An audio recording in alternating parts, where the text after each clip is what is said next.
엄마랑 아빠가 죽었어요. 오늘 하루만 재워주세요. 천둥치던 밤 산속 컨테이너 문을 두드린 건 온몸이 진흙투성이인 10살 소년이었습니다. 발 뒤꿈치는 다 까졌고 입술은 파랗게 질려 있었죠. 25년 강력계 형사였던 박현웅은 누명을 쓰고 쫓겨난 지 3년째였습니다. 뒤에선 검은 양복의 사내들이 손전등을 들고 숲을 뒤지고 있었죠. 전화 받으면 바로 들켜요. 전화벨이 울릴 때마다 아이는 비명을 질렀습니다. 며칠 뒤 전국에 수배령이 내려졌습니다. 전직 부패경찰 박현웅, 재벌 3세 유괴. 도대체 그날 밤 무슨 일이 있었던 걸까요? 그리고 두 사람 앞에 펼쳐질 충격적인 진실은 무엇일까요? 사연 시작 전 구독과 좋아요로 함께 해주세요. 하늘이 무너지는 줄 알았습니다. 빗줄기가 양철 지붕을 두들기는 소리는 마치 수백 개의 북이 한꺼번에 울리는 것 같았어요. 번개가 칠 때마다 산 전체가 하얗게 드러났다가 다시 칠흑 속으로 삼켜졌죠. 바람이 컨테이너를 흔들 때마다 철벽이 삐걱거리며 신음을 내뱉었습니다. 현웅은 낡은 라디오의 다이얼을 이리저리 돌려보았습니다. 지직거리는 잡음만 흘러나왔어요. 혀를 차며 라디오를 꺼버린 그는 소주병을 들어 잔에 따랐습니다. 투명한 술이 잔에 찰랑거릴 때 번개가 다시 한번 창문을 밝혔어요. 컨테이너 안은 오랜 세월의 흔적으로 가득했습니다. 구석에 쌓인 라면 박스, 빛바랜 달력, 녹이 쓴 선반 위의 통조림들, 침대라고 부르기 민망한 얇은 요한장이 바닥에 깔려 있었고 그 옆에는 호신용 야구방망이가 주인을 기다리듯 세워져 있었어요. 현웅의 시선이 선반 위 액자에 멈췄습니다. 먼지가 쌓인 유리 너머로 27년 전의 아내가 웃고 있었죠. 햇살 아래서 바람에 머리카락을 날리며 그 웃음을 다시 볼 수 없게 된 지도 벌써 3년이 흘렀군요. 소주를 단숨에 들이켰습니다. 목구멍을 타고 내려가는 차가운 술이 가슴팍에서 뜨겁게 번졌어요. 그는 빈 잔을 내려놓으며 중얼거렸습니다. 오늘 같은 밤엔 당신 생각이 더 나는구려. 천둥이 산을 뒤흔들었습니다. 그 직후 현웅의 귀가 쫑긋 섰어요. 빗소리 사이로 묘한 소리가 끼어들었거든요. 쾅, 쾅쾅. 산짐승이 아니었습니다. 너무 규칙적이었어요. 누군가 철문을 두드리는 소리였죠. 현웅의 손이 본능적으로 야구 방망이를 움켜쥐었습니다. 25년간 강력계 형사로 굴러온 몸이 기억하는 대로 움직였어요. 숨을 죽이고 문 옆 벽에 등을 붙인 채 그는 방망이를 어깨 위로 들어 올렸습니다. 쾅쾅쾅. 노크가 더 다급해졌어요. 마치 무언가에 쫓기는 사람의 절박함이 느껴졌습니다. 현웅은 문고리에 손을 얹고 천천히 돌렸습니다. 문이 열리는 순간 폭풍이 방 안으로 밀려들었어요. 빗물과 나뭇잎이 얼굴을 때렸죠. 그리고 그 빗속에 아이가 서 있었습니다. 10살쯤 되어 보이는 사내 아이. 고급스러운 옷은 찢겨 있었고 맨발은 피와 흙으로 엉망이었습니다. 공포에 질린 눈동자가 번개에 번쩍였죠. 현웅의 시선이 아이 너머 어둠 속을 향했습니다. 하나, 둘, 셋. 적어도 대여섯 명은 되어 보였습니다. 검은 양복을 입은 사내들이 숲을 샅샅이 뒤지고 있었거든요. 지직. 무전기 소리가 빗소리를 뚫고 희미하게 들려왔습니다. 동쪽 수색 완료. 서쪽으로 이동한다. 현웅은 망설임 없이 아이의 뒷덜미를 낚아채 방 안으로 끌어들였습니다. 문을 잠그고 전등을 끄는 데는 2초도 걸리지 않았죠. 컨테이너는 순식간에 암흑에 잠겼습니다. 현웅은 창문으로 다가가 커튼 틈으로 밖을 엿보았어요. 손전등 불빛이 이쪽을 향해 다가오고 있었습니다. 심장이 쿵쿵거렸지만 그는 숨소리조차 죽였어요. 옆에서 아이의 이가 딱딱 부딪히는 소리가 들렸습니다. 불빛이 컨테이너 창문을 스치고 지나갔습니다. 그 짧은 순간이 영겁처럼 느껴졌어요. 현웅은 아이의 입을 막은 손에 저도 모르게 힘을 주었습니다. 빗줄기가 너무 세다. 저쪽 계곡으로 돌아가자. 발소리가 점점 멀어졌습니다. 자갈을 밟는 소리가 빗소리에 묻혀 사라질 때까지 현웅과 아이는 어둠 속에서 꼼짝도 하지 않았어요. 현웅은 그제야 숨을 내쉬었습니다. 전등을 켜자 아이가 보였습니다. 방 구석에 웅크린 채 사시나무처럼 떨고 있었죠.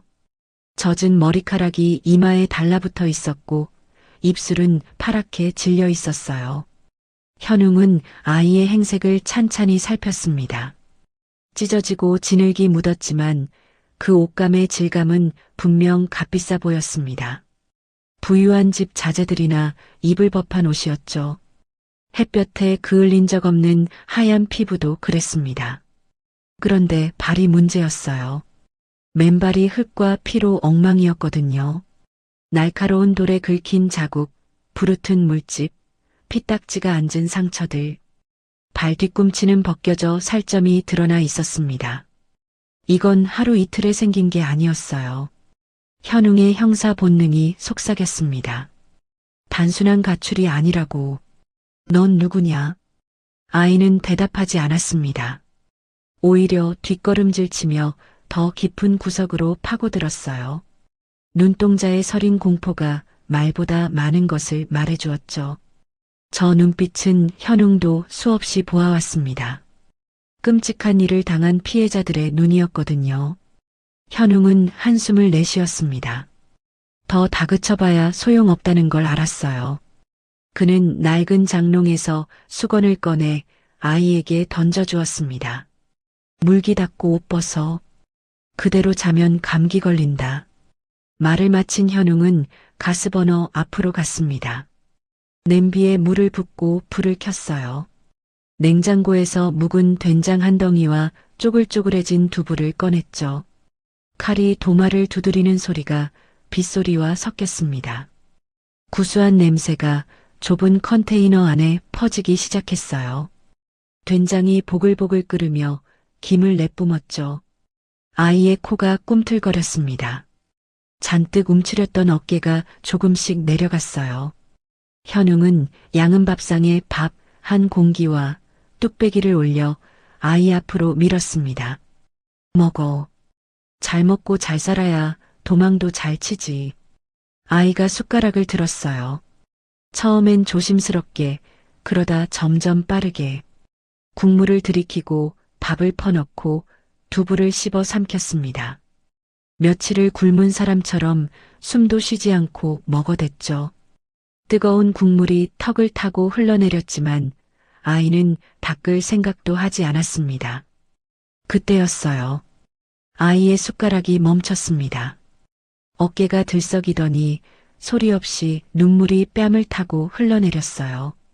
울음소리 하나 없이 그저 눈물만 뚝뚝 떨어져 밥 위에 고였습니다. 아이는 그래도 먹는 걸 멈추지 않았어요. 눈물과 밥을 함께 삼키며 어린 입술이 파르르 떨렸지만 목구멍으로 밥을 넘기는 건 멈추지 않았죠. 현웅은 그 모습을 말없이 바라보았습니다. 가슴 한구석이 뻐근해지는 걸 느꼈어요. 그는 구석에서 낡은 구급상자를 꺼내왔습니다. 녹슨 자물쇠를 열자 반창고와 붕대, 빨갛게 변색된 소독약이 보였어요. 아이의 발을 자신의 무릎 위에 올렸습니다. 굵고 거친 자신의 손마디와 작고 상처투성이인 아이의 발이 묘한 대조를 이루었죠. 소독약을 바르자 아이가 움찔했어요. 하지만 현웅의 손은 능숙했습니다. 25년간 현장에서 수없이 감아왔던 붕대질이었거든요. 솜에 소독약을 묻혀 상처를 닦고 거즈를 대고 붕대를 감았습니다. 꽈르릉. 갑작스러운 천둥 소리에 아이가 비명을 질렀습니다. 후다닥 장롱 구석으로 기어들어가 숨어버렸어요. 온몸을 웅크리고 귀를 틀어막은 채 덜덜 떨었죠. 마치 천둥 소리가 무언가 끔찍한 기억을 불러일으킨 것처럼. 현웅은 잠시 그 모습을 바라보다가 장롱 깊숙한 곳에 서랍을 열었습니다. 헝겊에 쌓인 물건을 꺼냈어요. 낡았지만 여전히 빛을 잃지 않은 경찰 배지였습니다. 파면당하던 날 반납하라는 걸 끝내 거부했던 물건이었죠. 그는 배지를 아이 눈앞에 내밀었어요. 내가 옛날에 나쁜 놈들 잡던 사람이다. 아이의 눈이 배지에 고정되었습니다. 떨리던 몸이 잠시 멈췄어요. 이게 여기 있는 한 놈들은 절대 못 들어와. 아이의 떨림이 조금씩 잦아들었습니다. 조심스럽게 손을 뻗어 배지를 만졌어요. 손가락 끝으로 새겨진 문양을 더듬었죠. 그 순간만큼은 뭔가 단단한 것을 붙잡은 표정이었습니다. 얼마 지나지 않아 아이는 현웅의 이불 위에서 쓰러지듯 잠이 들었어요. 긴장이 풀리자 기절한 것처럼 깊은 숨을 쉬었죠. 작은 가슴이 규칙적으로 오르내렸습니다. 현웅은 잠든 아이를 내려다보았어요. 창백한 얼굴, 지늘기 마른 머리카락, 붕대 감긴 발. 세상의 모든 시름에서 벗어난 듯 평화로운 잠이었습니다. 그는 다시 소주잔을 채웠어요. 잔을 기울이며 창밖을 바라보았습니다. 빗줄기가 조금 약해졌지만 천둥은 여전히 먼 곳에서 으르렁거렸죠. 세상과 담을 쌓고 아무 일도 일어나지 않는 이 산속에서 조용히 썩어가려 했건만 현웅의 눈이 잠든 아이에게로 돌아갔습니다. 저 아이를 쫓던 자들은 결코 포기하지 않을 터였어요. 그리고 이 밤은 시작에 불과할지도 몰랐습니다. 날이 밝았습니다. 비는 그쳤지만 하늘은 여전히 잿빛 구름에 뒤덮여 있었어요. 축축한 공기가 폐부 깊숙이 스며들었죠. 현웅은 산을 내려가는 유일한 도로 앞에 멈춰 섰습니다. 그리고 탄식을 내뱉었어요. 길이 없었습니다. 간밤의 폭우가 산비탈을 통째로 무너뜨린 거였어요. 흙더미와 바위, 쓰러진 나무들이 도로를 완전히 덮어버렸습니다. 흙탕물이 아직도 질퍽거리며 흘러내리고 있었죠. 포크레인이 와도 며칠은 걸릴 규모였습니다. 현웅은 무거운 발걸음으로 컨테이너로 돌아왔습니다. 아이는 여전히 구석에서 이불을 뒤집어 쓴 채 웅크리고 있었어요. 문이 열리는 소리에 움찔하며 고개를 들었죠. 그 눈에는 아직 불안이 가득했습니다. 밤새 제대로 잠을 자지 못한 게 분명했어요. 눈 밑에 그늘이 짙게 드리워져 있었거든요. 현웅은 배낭을 꺼내 짐을 챙기기 시작했습니다.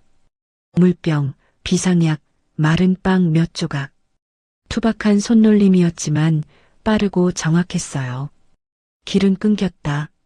하지만 샛길로 가면 파출소까지 갈 수 있어. 거기 데려다 줄게. 아이가 대답 없이 고개만 끄덕였어요. 입술이 바짝 말라 있었습니다. 바로 그때였습니다. 정적을 깨고 요란한 벨소리가 컨테이너 안에 울려 퍼졌어요. 현웅의 낡은 폴더폰이었죠. 오래된 기종이라 벨소리가 유난히 컸습니다. 화면에는 발신자 표시 제한이라는 글자가 떠 있었어요. 현웅이 무심코 손을 뻗었습니다. 누구야? 통화 버튼을 누르려는 순간이었어요. 안 돼요. 비명 같은 외침과 함께 작은 몸이 달려들었습니다. 원석이 현웅의 손목을 양손으로 붙잡고 전화기를 낚아챘어요. 아이의 손이 사시나무 떨듯 떨리고 있었죠. 손가락 마디마디가 하얗게 질려 있었습니다. 현웅은 멈칫했습니다. 어젯밤부터 한마디도 하지 않던 아이가 처음으로 입을 연 거였거든요. 받으면 바로 들켜요. 원석의 목소리가 떨렸습니다. 하지만 눈빛만은 절박하게 빛나고 있었어요. 그 눈동자 속에 공포와 간절함이 뒤섞여 있었죠. 무슨 소리냐? 뭐가 들켜? 원석이 자신의 손목을 들어 보였습니다. 거기에는 작은 스마트워치가 채워져 있었어요. 고급스러운 디자인이었지만 지금 그 아이에게는 족쇄나 다름없어 보였죠. 할아버지, 뉴스에서 범죄자들이 차는 전자발찌 알죠? 현웅의 눈이 좁아졌습니다. 이게 그거랑 똑같은 거예요. 작은 아빠가 채워줬어요. 선물이라면서요. 원석의 입술이 파르르 떨렸어요. 선물이라는 단어를 내뱉을 때 아이의 얼굴이 일그러졌습니다. 이게 켜져 있으면 우리가 어디 숨어 있는지 저 사람들이 다 알아요. 전화 받으면 바로 위치가 찍혀요. 신호만 잡히면 끝이에요. 전자발찌. 그 단어에 현웅은 단번에 상황을 이해했습니다. 강력계 형사로 25년을 굴러온 그였거든요. 위치 추적 기술이 얼마나 발전했는지 누구보다 잘 알았죠. 요즘 세상에는 손바닥만 한 기계 하나로 지구 반대편에 있는 사람도 찾아낼 수 있었습니다. 뭐, 위치를 추적해? 전화벨이 끊겼습니다. 하지만 3초도 지나지 않아 다시 울리기 시작했어요. 끈질긴 신호였죠. 놈들이 포기하지 않고 있다는 증거였습니다. 벨소리가 울릴 때마다 원석의 어깨가 움찔움찔 떨렸어요. 현웅은 주저없이 폴더폰 뒷면을 열었습니다. 배터리를 뽑아버렸어요. 그제야 벨소리가 멈췄죠. 컨테이너 안에 다시 정적이 내려앉았습니다. 원석이 안도의 한숨을 내쉬었어요. 현웅이 아이 앞에 무릎을 꿇었습니다. 진지한 눈빛으로 아이의 얼굴을 들여다보았어요. 너 그냥 집 나온 애가 아니구나. 원석이 고개를 떨궜습니다. 누구한테 쫓기는 거냐? 아이의 어깨가 떨렸습니다. 작은 입술을 꽉 깨물고 있었죠. 눈시울이 붉어지더니 금방이라도 눈물이 쏟아질 것 같았어요. 한참을 망설이던 원석이 천천히 입을 열었습니다. 우리 엄마 아빠요. 교통사고로 돌아가셨다고 했는데 사고가 아니에요. 현웅의 눈빛이 날카로워졌습니다. 작은 아빠가 한 거예요. 제가 봤어요.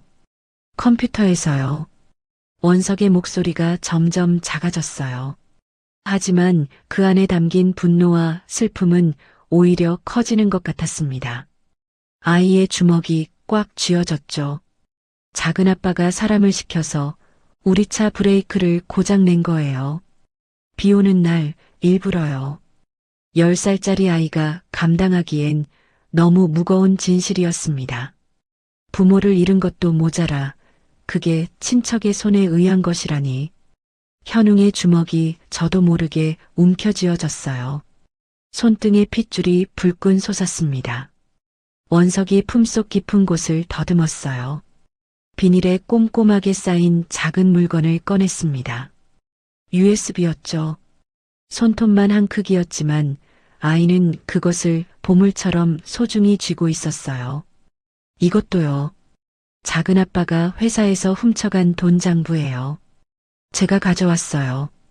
현웅은 그 조그만 손에 들린 USB를 바라보았습니다. 저 작은 물건 하나에 수백억의 비밀이 담겨 있을지도 몰랐어요. 그리고 저 아이는 그 무게를 홀로 짊어지고 이 깊은 산속까지 도망쳐 온 거였죠. 가슴 한쪽이 뜨겁게 달아올랐습니다. 세상에 이런 일이. 현웅은 잠시 말을 잇지 못했어요. 저 어린 녀석이 겪었을 공포와 외로움이 머릿속에 그려졌거든요. 부모를 잃고 살인자의 집에서 살아야 했던 나날들. 그 속에서 증거를 찾아내고 홀로 도망쳐 나온 용기. 보통 어른도 해내기 힘든 일이었습니다. 그래서 도망친 거구나. 살려고. 현웅의 말에 원석이 입술을 깨물며 고개를 끄덕였습니다. 원석이 손목에 스마트워치를 풀려고 손을 가져갔어요. 현웅이 그 손을 막았습니다. 잠깐. 아이가 의아한 눈으로 올려다보았죠. 이게 전자발찌 같은 거라면 이걸 역으로 이용할 수도 있겠는데? 현웅의 눈에 번쩍이는 빛이 스쳤습니다. 오랫동안 잠들어 있던 형사의 감이 깨어나는 순간이었어요. 입꼬리가 살짝 올라갔죠. 그는 서랍에서 방수 비닐팩을 꺼냈습니다. 스마트워치를 켜둔 상태로 비닐 안에 넣고 입으로 바람을 후 불어 풍선처럼 만들었어요. 물에 둥둥 잘 뜨게 하기 위해서였죠. 공기가 안 빠지게 꽁꽁 묶고 물이 새지 않도록 두 겹으로 감쌌습니다. 이걸 계곡물에 띄워보내자. 원석이 고개를 갸웃거렸습니다. 그럼 놈들은 우리가 물 따라 내려갔다고 생각할 거다. 그쪽으로 몰려가겠지. 원석의 눈이 커졌어요. 입가에 작은 미소가 번졌습니다. 어젯밤 이후 처음 보는 표정이었죠. 할아버지, 머리 좋으시네요. 형사생활 25년 했다. 이 정도는 기본이야. 두 사람은 컨테이너 뒤편 계곡으로 향했습니다. 간밤의 비로 물이 불어 있었어요. 흙탕물이 세차게 흘러가고 있었죠. 물소리가 요란했습니다. 현웅은 주변에서 나뭇가지와 스티로폼 부스러기를 주워 모았습니다. 급조한 작은 뗏목이었어요. 그 위에 비닐팩을 단단히 묶었죠. 원석도 옆에서 나뭇가지를 건네며 도왔습니다. 가라. 뗏목이 물살을 탔습니다. 처음엔 빙글빙글 돌더니 이내 속도를 붙여 아래쪽으로 빠르게 흘러갔어요. 바위에 부딪혀 튕기고 물보라를 일으키며 사라졌죠. 순식간에 구비를 돌아 시야에서 벗어났습니다. 자, 이제 놈들 시선은 저 밑으로 쏠릴 거다. 현웅이 산등성이를 가리켰어요. 우린 반대편으로 간다. 그는 낡은 배낭에 물과 비상식량, 구급약을 챙겨 아이 등에 메어주었습니다. 배낭끈을 아이 체격에 맞게 조여주었죠. 그리고 구석에 세워둔 등산 지팡이 하나를 아이 손에 쥐어줬어요. 힘들어도 소리내면 안 된다. 알겠지? 원석이 굳은 표정으로 고개를 끄덕였습니다. 어린 눈동자에 결연함이 서려 있었어요. 두 사람은 약초꾼들이나 다니는 험한 샛길로 접어들었습니다. 현웅이 앞장서서 풀을 헤쳤어요.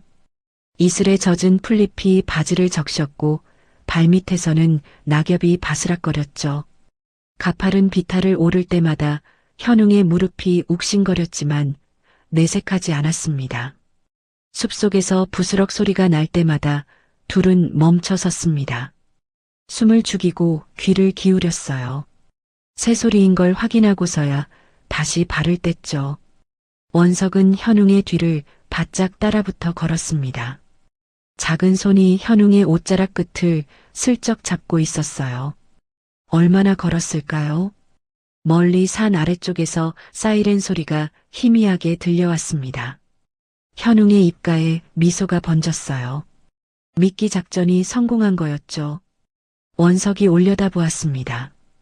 현웅이 고개를 끄덕였어요. 잘하고 있다. 조금만 더 가면 된다.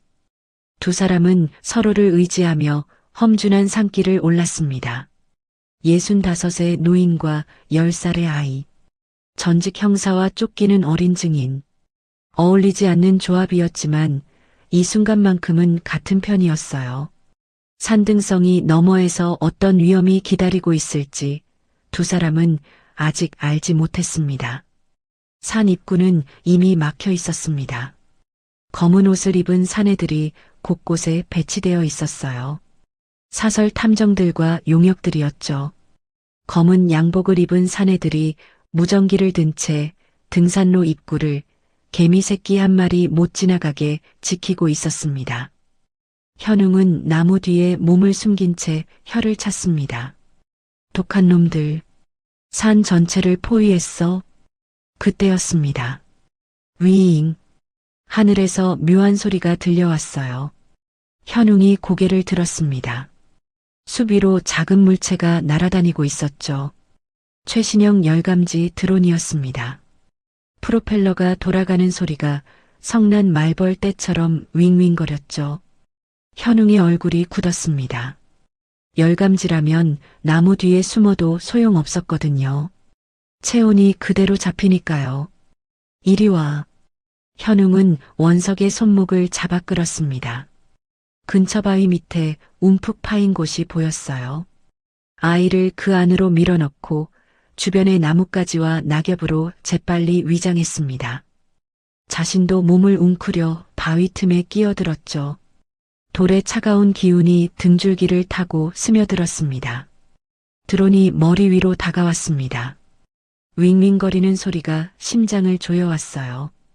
드론의 카메라 렌즈가 마치 살아있는 눈동자처럼 두 사람이 숨은 바위 쪽을 빤히 내려다보는 것 같았어요. 10초, 20초, 연것 같은 시간이 흘렀습니다. 드론이 천천히 방향을 틀더니 다른 쪽으로 날아갔습니다. 그제야 현웅이 참았던 숨을 몰아쉬었습니다. 저 기계 꼭 매 같아요. 원석이 속삭였습니다. 네. 매가 사냥할 때요. 고개 돌려 딴 데 볼 때 뛰어야 해요. 그때 시야에서 벗어나는 거예요. 현웅은 아이를 물끄러미 바라보았습니다. 10살짜리 입에서 나올 말이 아니었거든요. 이 녀석 보통이 아니었어요. 그래.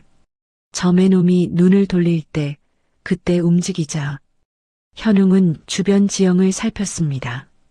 소나무와 잣나무가 빼곡하게 들어차 있었죠. 저 안으로 들어가면 하늘에서 잘 보이지 않을 거였습니다. 험한 산길이었습니다. 미끼 작전 때문에 정해진 길을 두고 가시덤불이 우거진 비탈길을 타야 했으니까요. 원석의 체력이 바닥나기 시작했습니다. 원석이 젖은 낙엽을 밟고 미끄러졌어요. 비탈 아래로 구르며 날카로운 나뭇가지와 돌부리에 온몸을 부딪혔습니다. 원석아. 현웅이 황급히 아이를 잡았습니다. 다행히 크게 다치진 않았지만 옷이 찢어지고 여기저기 생채기가 나버렸죠. 아이는 입술을 꽉 깨물고 울음을 삼켰습니다. 엎혀라. 원석이 고개를 저었어요. 괜찮아요. 걸을 수 있어요. 시간 없다. 빨리. 현웅이 등을 돌려 쪼그려 앉았습니다. 원석이 망설이다가 조심스럽게 등에 올라탔어요. 아이의 몸이 깃털처럼 가벼웠습니다. 며칠을 굶었으니 당연했죠. 현웅은 아이를 업고 산을 탔습니다. 다리가 후들거렸지만 이를 악물었어요. 과거 형사 시절 범인을 쫓아 밤새 산을 헤매던 기억이 떠올랐습니다. 그때의 체력이 어디 가겠어요. 몸이 기억하고 있었죠. 무릎이 욱신거렸지만 멈추지 않았습니다. 얼마나 걸었을까요? 낡은 목재 기둥이 눈에 들어왔습니다. 폐광 입구였어요. 옛날에 금을 캐던 곳이라 했습니다. 입구가 좁고 안쪽이 깊어서 드론이나 사람 눈에 띄기 어려웠죠. 여기다. 들어가자.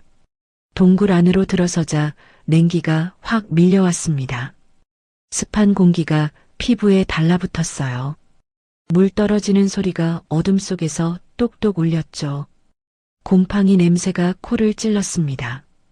두 사람은 안쪽 깊숙한 곳에 자리를 잡았습니다.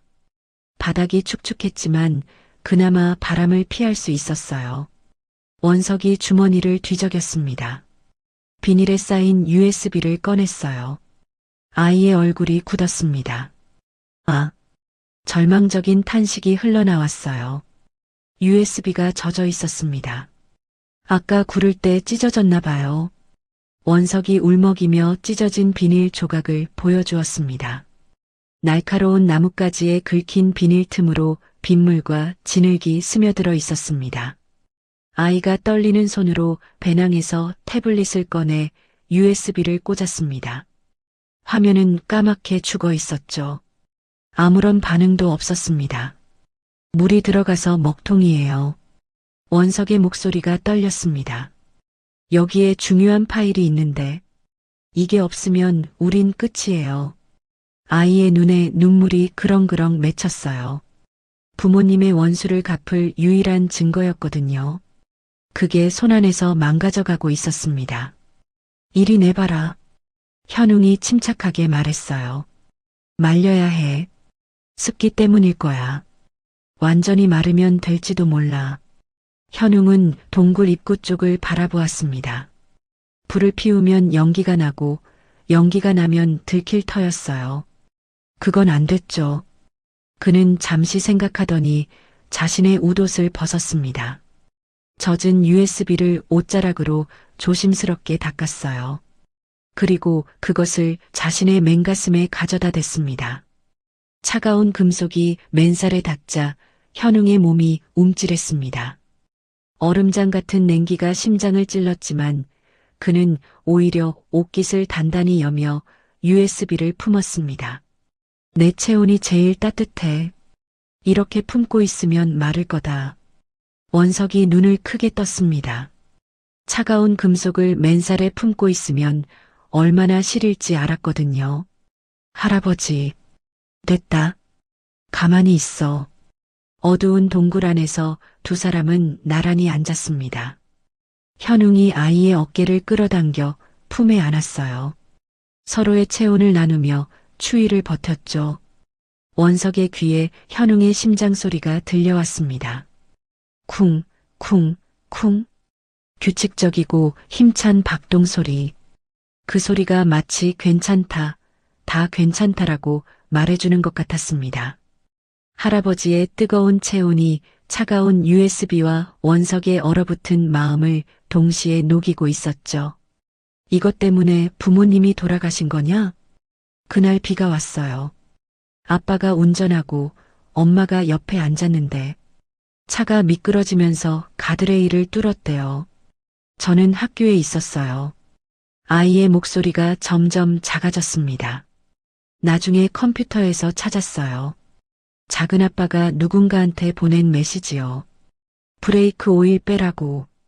현웅의 주먹이 꽉 쥐어졌습니다.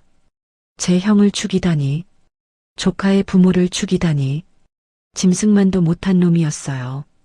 그는 아이의 머리를 투박하게 쓰다듬어 주었습니다. 거친 손바닥이 부드럽게 아이의 머리카락을 넘겼어요. 그럼 이건 단순한 증거가 아니구나. 현웅의 목소리가 낮게 가라앉았어요. 네 부모님 목숨이다. 원석이 고개를 떨궜습니다. 어깨가 들썩였어요. 소리 없이 울고 있었죠. 내가 무슨 일이 있어도 이건 지켜주마. 현웅의 말에 원석이 훌쩍거렸습니다. 작은 손이 현웅의 옷자락을 꽉 움켜쥐었어요. 부모님이 돌아가신 후 누군가가 자신의 편이 되어주겠다고 말해준 건 처음이었거든요. 아이의 눈에서 뜨거운 눈물이 흘러내렸습니다.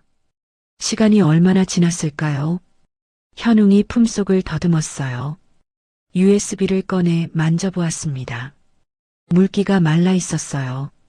체온에 데워져 따뜻해져 있었죠. 한번 해보자. 원석이 떨리는 손으로 USB를 태블릿에 꽂았습니다. 숨막히는 정적. 띠링. 경쾌한 알림음과 함께 화면이 환하게 켜졌습니다. 됐다. 원석이 환하게 웃었어요. 어둠 속에서도 그 미소가 빛났습니다. 현웅도 안도의 한숨을 내쉬었죠. 그 순간이었습니다. 바스락. 동굴 밖에서 발소리가 들려왔습니다. 수색조가 폐광 근처까지 좁혀온 것이었죠. 현웅이 원석에게 검지를 입술에 갖다 댔어요. 쉿. 아이가 고개를 끄덕였습니다. 두 사람은 숨을 멈췄어요. 현웅은 바닥을 더듬어 주먹만 한 돌멩이를 집었어요. 동굴 안쪽 깊은 곳에 구멍이 보였습니다. 그는 돌멩이를 그쪽으로 힘껏 던졌어요.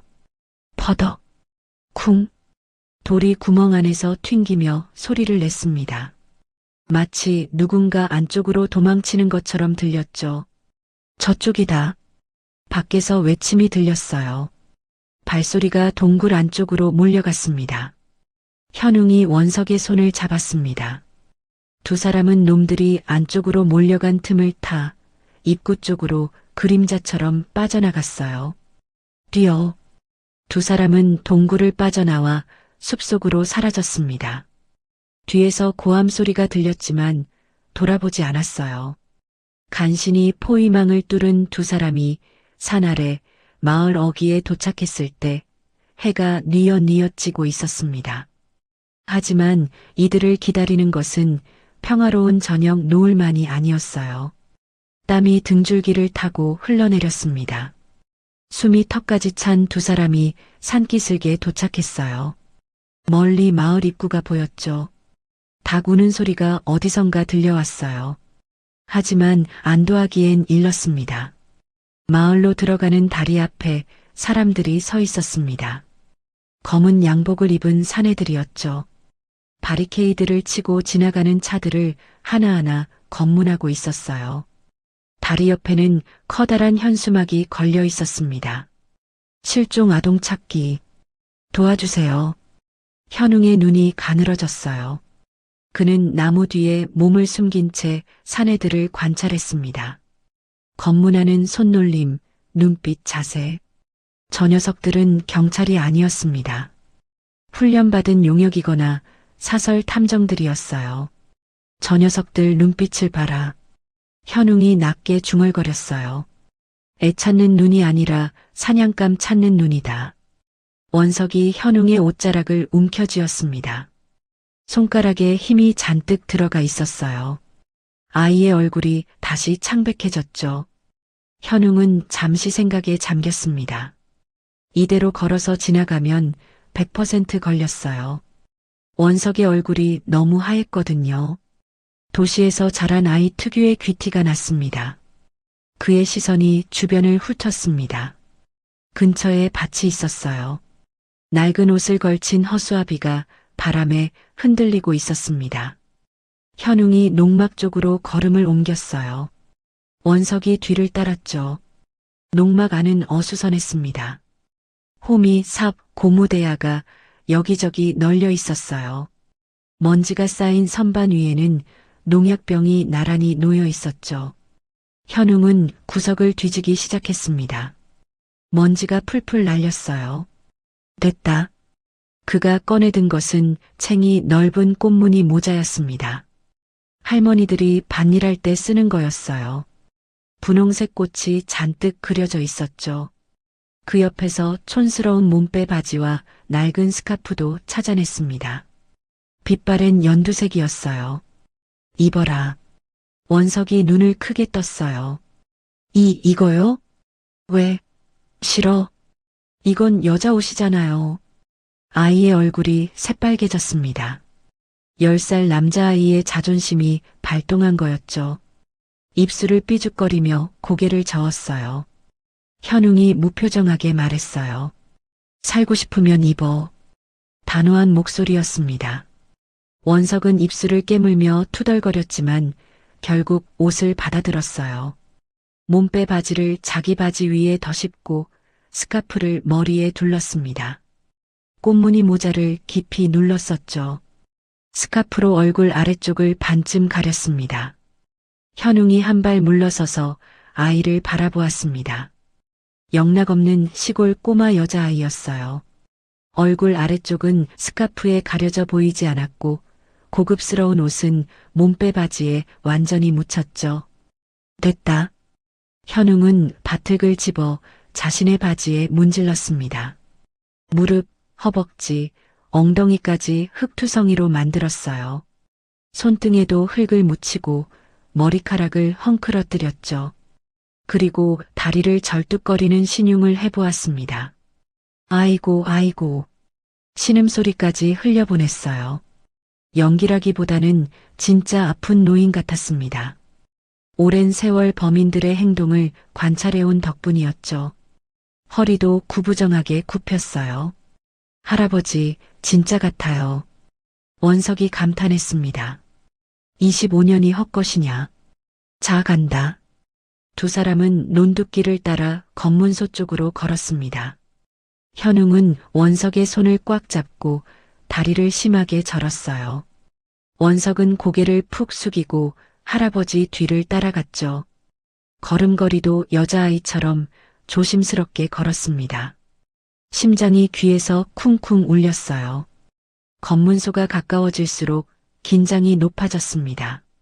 사내들의 얼굴이 점점 또렷해졌어요. 무전기를 들고 있는 놈, 담배를 피우는 놈, 지나가는 차를 검문하는 놈. 모두 4명이었습니다. 덩치 큰 사내가 그들을 발견하고 손을 들었어요. 험악한 표정이었습니다. 눈 아래 흉터가 번들거렸죠. 어이, 영감님. 잠깐 서봐요. 현웅은 못 들은 척했어요. 계속 다리를 질질 끌며 걸었습니다. 현웅이 슬쩍 원석의 옆구리를 꼬집었어요. 아! 원석이 외마디 비명을 질렀죠. 그 타이밍을 놓치지 않고 현웅이 소리쳤습니다. 아이고, 아이고. 우리 집 귀한 손녀배 아파 죽네. 비켜요, 비켜. 쩌렁쩌렁한 목소리가 울려 퍼졌습니다. 진짜 급한 시골 노인처럼 보였죠. 사내가 앞을 막아섰어요. 눈이 날카롭게 빛났습니다. 잠깐만요. 모자 좀 벗겨봅시다. 사내의 손이 원석의 모자를 향해 뻗었습니다. 투박한 손가락이 모자챙을 잡으려 했어요. 현웅의 심장이 쿵 내려앉았습니다. 절체절명의 순간이었죠. 바로 그때였습니다. 원석의 손이 주머니 속에서 무언가를 꽉 눌렀어요. 삐익. 귀를 찢는 듯한 소리가 터져나왔습니다. 검문소에 있던 사내들 4명의 휴대폰이 동시에 미친 듯이 울리기 시작했어요. 경찰 사이렌 소리, 여자 비명 소리, 유리 깨지는 소리가 뒤섞인 굉음이었습니다. 마치 공포 영화의 한 장면 같았죠. 으악, 이게 뭐야? 사내들이 화들짝 놀라 각자의 주머니를 뒤졌어요. 휴대폰을 꺼냈지만 소리가 꺼지지 않았습니다. 이거 왜 안 꺼져? 전원 버튼 눌러도 안 돼. 사내들이 허둥지둥했어요. 검문소는 순식간에 난장판이 되었죠. 지나가던 마을 사람들도 무슨 일인가 싶어 멀찍이서 구경했습니다. 현웅은 이 틈을 놓치지 않았어요. 에이구 시끄러워. 사람 죽어가는데 전화질이야. 고래고래 소리를 지르며 호통을 쳤습니다. 진짜 화난 시골 노인처럼. 정신이 쏙 빠진 사내들은 두 사람을 신경 쓸 겨를이 없었어요. 손을 휘휘 저으며 소리쳤죠. 아, 가요. 빨리 가요. 현웅은 원석의 손을 꽉 쥐고 검문소를 빠르게 통과했어요. 뒤도 돌아보지 않았습니다. 다리를 건너 100m쯤 갔을 때 털털거리는 소리가 들려왔어요. 낡은 경운기 한 대가 천천히 다가오고 있었습니다. 빨간색 페인트가 벗겨진 오래된 기종이었죠. 현웅이 손을 번쩍 들었어요. 아저씨, 읍내까지만 좀 태워주이소. 경운기가 멈췄습니다. 얼굴이 검게 그을린 농부가 고개를 끄덕였어요. 다시오. 현웅이 원석을 번쩍 들어 짐칸에 태웠습니다.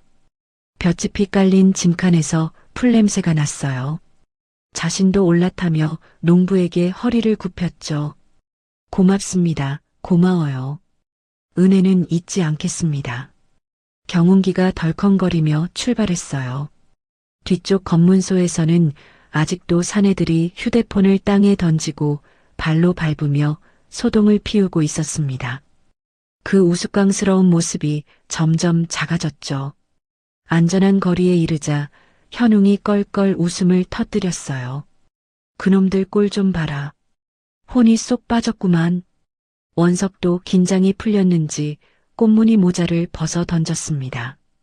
땀에 젖은 머리카락이 바람에 날렸어요. 아이의 얼굴에 장난기 어린 미소가 번졌죠. 제가 해킹해서 벨소리를 다 바꿔버렸어요. 끄려고 해도 안 꺼지게요. 30분은 저럴 거예요. 현웅이 눈을 동그랗게 떴습니다. 네가 그걸 했어? 언제? 아까 할아버지가 밭에서 옷 찾으실 때요. 태블릿으로 근처 신호 잡아서 미리 심어뒀죠. 현웅은 아이의 머리를 투박하게 쓰다듬었어요. 감탄이 절로 나왔습니다. 기특한 놈. 내가 호랑이 새끼를 데리고 다니는구만. 원석이 쑥스럽게 웃었어요. 어젯밤 처음 만났을 때와는 전혀 다른 얼굴이었습니다. 경운기가 읍내 시장 어귀에 도착했을 때 해가 완전히 저물어 있었어요. 가로등이 하나둘 켜지기 시작했죠. 두 사람은 농부에게 거듭 인사하고 경운기에서 내렸습니다. 시장 골목에는 저녁을 준비하는 냄새가 가득했어요.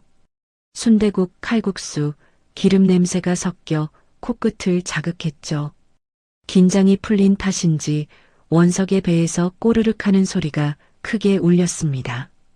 배고프냐? 현웅의 물음에 원석이 얼굴을 붉히며 고개를 끄덕였습니다. 현웅은 주머니를 뒤적여 꼬깃꼬깃한 지폐 몇 장과 동전을 확인했죠. 하지만 현웅은 식당이 아닌 구석진 곳으로 발걸음을 옮겼습니다. 밥은 나중에. 먼저 해야 할 일이 있다. 그의 눈길이 머문 곳은 낡은 공중전화 부스였습니다. 녹슨 철제 프레임 속에 덩그러니 놓인 전화기. 요즘 사람들은 거들떠보지도 않는 물건이었지만 지금 현웅에게는 유일한 생명줄이나 다름없었어요. 현웅은 수화기를 들었습니다. 뚝. 건조한 신호음이 귓가에 울렸습니다.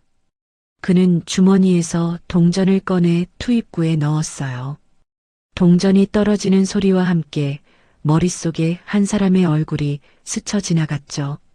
자신이 뇌물 누명을 쓰고 파면당하던 날 모두가 등을 돌릴 때 유일하게 자신의 일처럼 분해하며 펑펑 울어주던 녀석. 썩어 빠진 조직에서도 아직 양심을 버리지 않은 미련한 후배. 이민곤. 현웅은 굳은 살 박인 손가락으로 천천히 번호를 눌렀습니다. 세상이 다 적이라 해도 그 녀석만은 전화를 받아줄 거라는 믿음 하나로 신호가 가기 시작했습니다. 긴 하루의 끝, 반격의 서막을 알리는 신호였습니다. 현웅은 인적이 드문 골목길을 골라 움직였습니다. 가로등도 깨져 있고 CCTV도 없는 좁은 샛길이었죠. 담벼락엔 낙서가 가득했고 쓰레기통 뒤에서 길고양이가 튀어나왔습니다. 원석은 현웅의 등 뒤에 바짝 붙어 걸었습니다. 아이의 손이 현웅의 옷자락 끝을 생명줄처럼 꽉 쥐고 있었어요. 허름한 여관이 눈에 들어왔어요. 간판에 글씨가 반쯤 지워져 있었죠. 페인트가 벗겨진 외벽에는 이끼가 끼어 있었습니다. 현웅은 주변을 한번 둘러본 뒤 안으로 들어갔어요. 카운터에 앉은 주인은 TV 드라마에 빠져 고개도 들지 않았습니다. 2층 구석방에 들어서자 현웅이 그제야 길게 숨을 내쉬었습니다. 곰팡이 냄새가 은은하게 났지만 비바람과 추격자를 피하기엔 충분했습니다. 원석이 낡은 침대에 털썩 주저앉았습니다. 다리가 후들거렸거든요. 산을 넘고 검문소를 뚫고 여기까지 온 것만으로도 기적이었어요. 아이의 눈꺼풀이 무겁게 내려앉았습니다. 그때였습니다. 또 문 밖에서 독특한 리듬의 노크 소리가 들려왔어요. 현웅의 눈이 번쩍 빛났습니다. 약속된 신호였죠. 20년 전 함께 잠복 근무를 설 때 정한 암호였어요. 현웅이 문을 열자 모자를 깊게 눌러 쓴 사내가 서 있었습니다. 민곤이었습니다. 현웅이 현역 시절 유일하게 믿었던 후배 형사. 현웅이 누명을 쓰고 불명예 퇴직할 때도 끝까지 그를 변호했던 단 한 사람이었습니다. 형님 무사하셨군요. 민곤의 목소리에 안도감이 묻어났어요. 그의 손에는 비닐봉지가 들려 있었습니다. 배고프실 것 같아서요. 급하게 오느라 이것밖에 못 챙겼습니다. 봉지 안에서 김이 모락모락 나는 국밥 용기가 나왔습니다. 그리고 은박지에 쌓인 김밥 2줄. 고소한 참기름 냄새와 깨 냄새가 퀴퀴한 방 안을 가득 채웠습니다. 그는 김밥 하나를 집어 입안 가득 오물거리는 원석이 앞에 놔주고는 점퍼 주머니에서 주섬주섬 무언가를 더 꺼냈습니다. 누렇게 구워진 빵빵한 단팥빵 2개였습니다. 이건 형님 겁니다. 민곤이 쑥스러운 듯 빵을 내밀었습니다. 옛날에 잠복 근무할 때마다 당 떨어진다고 노래를 부르셨잖아요. 편의점 3군데나 돌아서 형님 좋아하시던 빵 겨우 샀습니다. 현웅이 피식 웃음을 터뜨렸습니다. 이 녀석 쓸데없는 기억력만 좋아서는 20년 전이나 지금이나 투박하게 챙겨주는 후배의 마음은 변한 게 없었습니다. 현웅이 빵을 한 입 베어 물자 달달한 팥향금이 입안 가득 퍼졌어요. 긴장으로 굳어있던 어깨가 그제야 조금 풀리는 듯 했습니다. 민곤이 현웅 옆에 앉으며 낮은 목소리로 말했습니다. 형님, 그나저나 배경그룹이 난리가 났습니다. 법무팀이 경찰서를 뒤집어 놓고 있어요. 서장님한테도 압력이 들어왔고요. 현웅의 얼굴이 굳었어요. 그놈들이 벌써 손을 썼군. 네. 형님을 유괴범으로 몰고 있습니다. 전국에 수배령이 내려졌어요. 지금 형님 얼굴 모르는 사람이 없습니다. 식사를 마친 원석이 배낭에서 USB를 꺼냈습니다. 아까 동굴에서 젖었던 게 걱정되었는지 입김으로 호호 불며 옷깃에 물기를 한 번 더 꼼꼼히 닦아냈습니다. 작은 손에 꽉 쥐어진 그 작은 물건이 이 모든 사단이 난 원흉이자 유일한 열쇠였습니다. 민곤이 가져온 노트북을 테이블 위에 올렸습니다. 원석이 떨리는 손으로 USB를 꽂았습니다. 폴더가 여럿 보였어요. 회계장부, 거래내역, 계좌이체. 원석이 가장 위에 있는 폴더를 열었죠. 순간 화면이 파랗게 변했어요. 비밀번호를 입력하세요. 굵은 글씨가 화면 한가운데 떠 있었습니다. 그 아래에는 숫자를 입력하는 칸이 있었죠. 어떡하죠? 원석의 얼굴이 하얗게 질렸어요. 떨리는 손가락으로 몇 가지 숫자를 눌러보았습니다. 작은아빠의 생일. 56. 차번호 뒷자리. 56. 경고음이 날카롭게 울렸습니다. 3번 틀리면 파일이 다 삭제될 수도 있어요. 보안 프로그램이 그렇게 설정되어 있거든요. 원석의 말에 방 안에 무거운 침묵이 내려앉았습니다. 민곤이 이마에 땀을 닦았어요. 현웅의 미간에 주름이 깊게 패였죠. 전문 해커를 불러볼까요? 민곤이 조심스럽게 물었습니다. 현웅이 고개를 저었어요. 안 돼. 그랬다간 놈들이 바로 추적해온다. 그는 화면을 뚫어지게 바라보았어요. 기술로 풀지 말고 머리로 풀자. 현웅이 원석을 바라보았어요.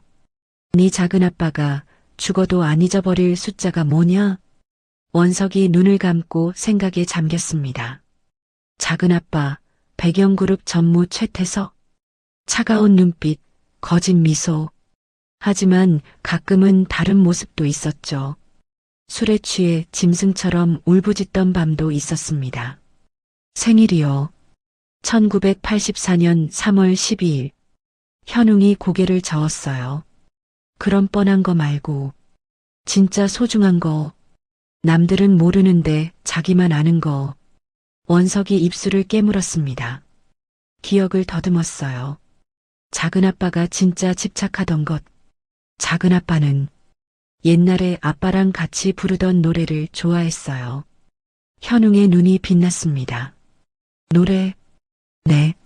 술만 마시면 울면서 부르던 노래가 있어요. 형이랑 어릴 때 부르던 거라고요. 원석이 멜로디를 흥얼거렸어요.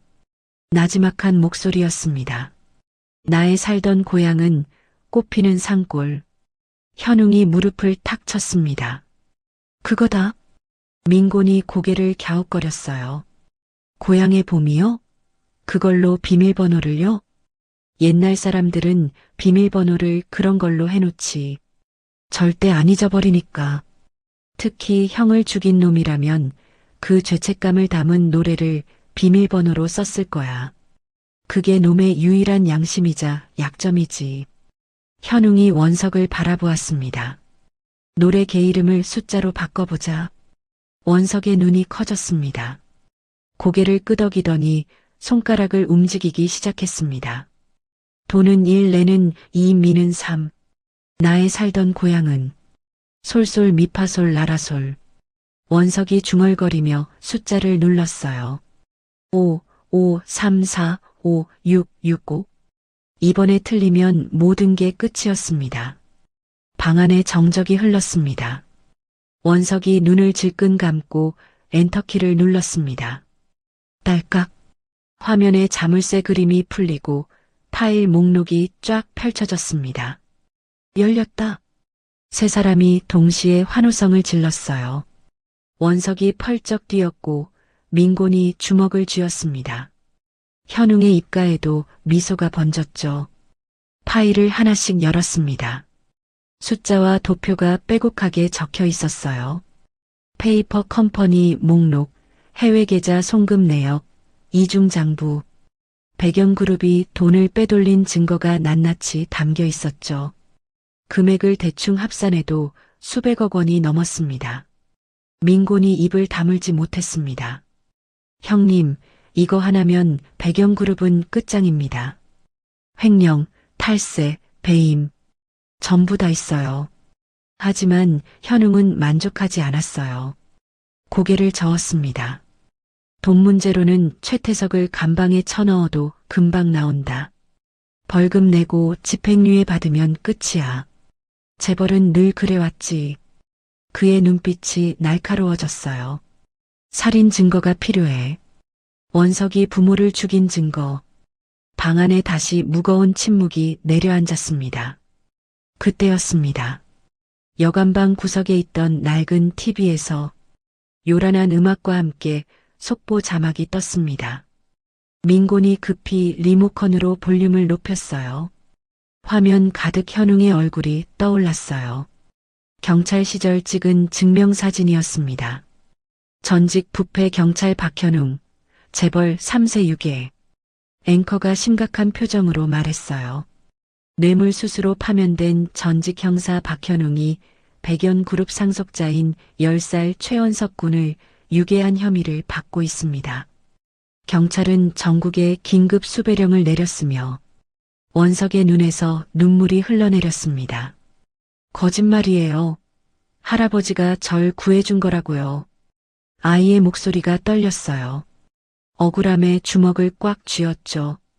자신을 구해준 사람이 범죄자로 몰리는 걸 지켜보는 건 너무 괴로웠어요.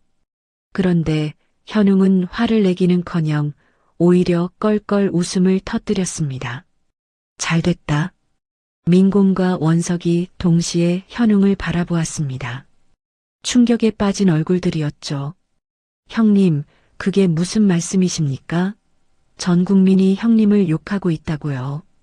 그러니까 잘됐다는 거야. 현웅의 눈에 서늘하고 날카로운 빛이 감돌았습니다. 오랫동안 잠들어 있던 전설의 형사가 완전히 깨어난 얼굴이었습니다. 내가 유괴범이면 유괴범답게 행동해서 놈들을 속여야지. 현웅이 테이블 위에 종이를 펼쳤습니다. 펜을 들고 거침없이 무언가를 그리기 시작했어요. 민곤아, 원석아. 지금부터 우리는 놈들을 낚을 거다. 아주 월척으로. 놈들을 낚을 미끼 작전. 그 밑그림이 서서히 모습을 드러내기 시작했습니다. 태석의 사무실은 서울 한복판 고층 빌딩 꼭대기에 있었습니다. 통유리 너머로 도시의 야경이 보석처럼 반짝였지만 태석의 눈은 대형 TV 화면에 고정되어 있었어요. 화면에는 전직 부패 경찰, 재벌 3세 유괴라는 자막과 함께 현웅의 얼굴이 대문짝만하게 떠 있었죠. 태석의 입가에 비릿한 미소가 번졌습니다. 여론은 완벽해. 이제 그 늙은이만 잡으면 끝이야. 그가 위스키를 한 모금 들이키는 순간 책상 위의 직통 휴대폰이 요란하게 울렸습니다. 발신자 표시 제한. 태석의 눈빛이 날카로워졌습니다. 그는 비서에게 녹음 신호를 보낸 뒤 전화를 받았어요. 여보세요? 나다. 방송 잘 봤다. 내가 아주 천하의 죽일 놈이 됐더구먼. 현웅의 걸걸한 목소리였습니다. 쫓기는 자의 다급함은커녕 오히려 여유가 느껴졌습니다. 태석은 짐짓 걱정스러운 목소리를 연기했습니다. 녹음되고 있었으니까요. 우리 원석이 어딨어? 아이 털끝 하나라도 건드리면 가만 안 둔다. 그러자 현웅이 코웃음을 쳤습니다. 연기 집어치워, 최태석. 본론만 하자고. 원하는 게 뭐야? 태석이 목소리를 낮췄습니다. 차가운 본색이 드러났습니다. 돈 50억? 현찰로. 그리고 해외로 나갈 배편. 인천항 7부두에 준비해. 돈은 주지. 장부는? 돈 받으면 넘기지. 하지만 명심해. 딴 수작 부리면 장부만 터지는 게 아니야. 현웅의 목소리가 서늘하게 깔렸습니다. 네가 그날 밤 저지른 짓, 네 형과 형수한테 한 짓까지 세상에 다 까발려질 거다. 긴 말 안 해도 잘 알겠지. 형과 형수라는 말에 태석의 동공이 지진 난 듯 흔들렸습니다. 손에 쥔 위스키 잔이 달달 떨렸죠. 좋아. 어디서 만날까? 내일 오후 2시. 서울역 물품 보관함 앞. 혼자 와. 친구들 데려오면 거래는 끝이다. 뚝. 전화가 끊기자마자 태석이 위스키 잔을 벽에 집어 던졌습니다. 쨍그랑. 서울역에 애들 전부 깔아. 내일 오후 2시다. 그 늙은이 반드시 내 앞에 데려와야 돼. 같은 시각, 허름한 여관방. 현웅이 폴더폰을 닫으며 씩 웃었습니다. 성공이다. 놈이 미끼를 덥석 물었어. 민공과 원석이 긴장된 표정으로 현웅을 바라보았습니다. 할아버지, 정말 서울역에 가실 거예요? 위험해요. 현웅이 고개를 저으며 아이의 머리를 쓰다듬었습니다. 아니, 거긴 민곤이가 갈 거야. 변장하고 놈들 시선만 끌어주면 돼. 우린 그 시간에 텅 빈 놈의 안방, 백연그룹 본사를 턴다. 현웅은 긴 설명 대신 민곤과 눈빛을 교환했습니다. 오랜 파트너였기에 구구절절한 작전 회의는 필요 없었습니다. 민곤아, 서울역을 부탁한다. 최대한 요란하게 놈들을 휘저어줘. 맡겨만 주십시오, 형님. 서울역을 아주 뒤집어 놓겠습니다. 다음 날 오전 11시, 민곤이 먼저 서울역으로 출발했습니다. 현웅은 청소용역업체 유니폼으로 갈아입었어요. 모자를 푹 눌러쓰고 검은 뿔테 안경을 쓰니 영락없는 평범한 청소부 아저씨였습니다. 원석은 낡은 야구 모자를 깊이 눌렀었습니다. 가자. 호랑이 굴로. 현웅이 나지막이 말했습니다. 현웅과 원석은 청소용역 업체 트럭 뒤에 몰래 탑승했어요. 짐칸은 어둡고 좁았습니다. 청소도구 냄새가 코를 찔렀죠. 대걸레와 빗자루 사이에 몸을 웅크렸습니다. 트럭이 덜컹거리며 출발했어요. 어둠 속에서 원석의 작은 손이 현웅의 손을 찾았어요.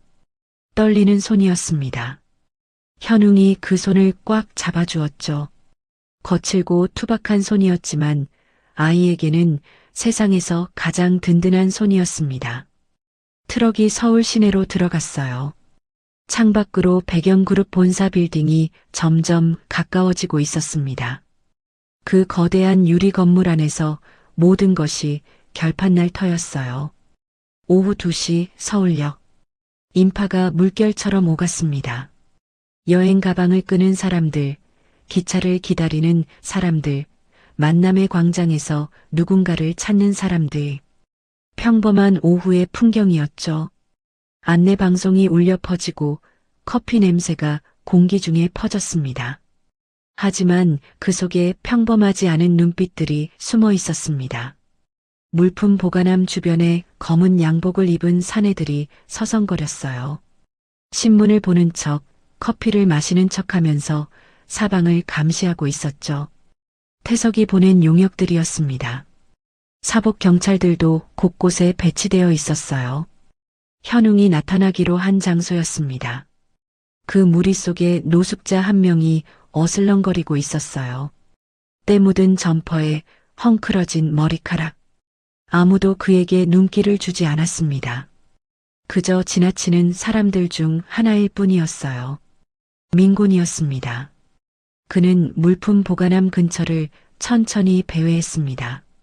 일부러 수상하게 행동했죠. 보관함을 기웃거리다가 주변을 두리번거렸어요.